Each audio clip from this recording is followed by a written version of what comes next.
Барлықтарыңызға сәлем. Гүлжанаттың асханасына қош келдіңіздер. Бүгін дрож қоспай 15 минутта дайын болатын бауырсақ пісіреміз. 500 мл айранға 1 шай қасық сода қосып, араластырып қоямыз. 800 грамм ұнға 1 шай қасық тұз, 2 ас қасық қант, 4 ас қасық өсімдік майын қосамыз. Және 1 жұмыртқа қосамыз.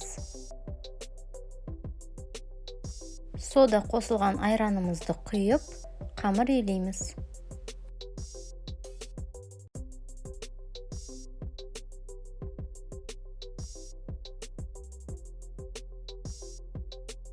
Қамырымыз өте жұмсақ болуы керек.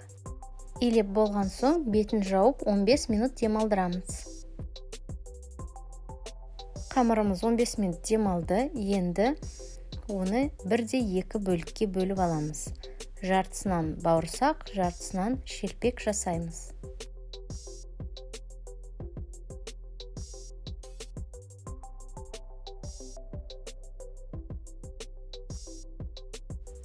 Қамырымызды жұқа етіп жайып, өзіміз қалаған формада кесеміз.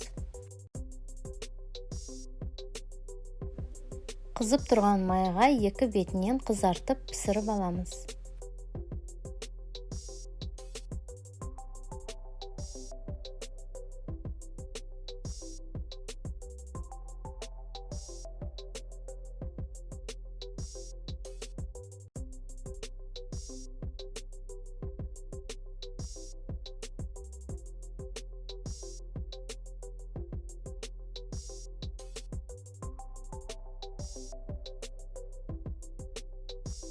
Қамырдың жартысын шамамен 1/7 бөлікке бөліп алып, жұқа етіп жайып аламыз.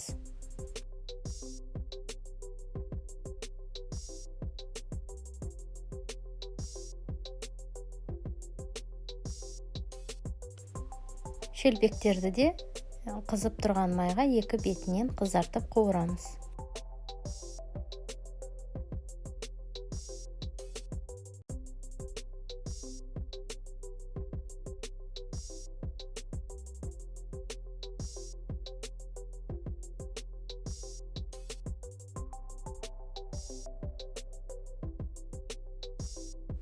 Осымен бауырсақ пен шелпектеріміз дайын.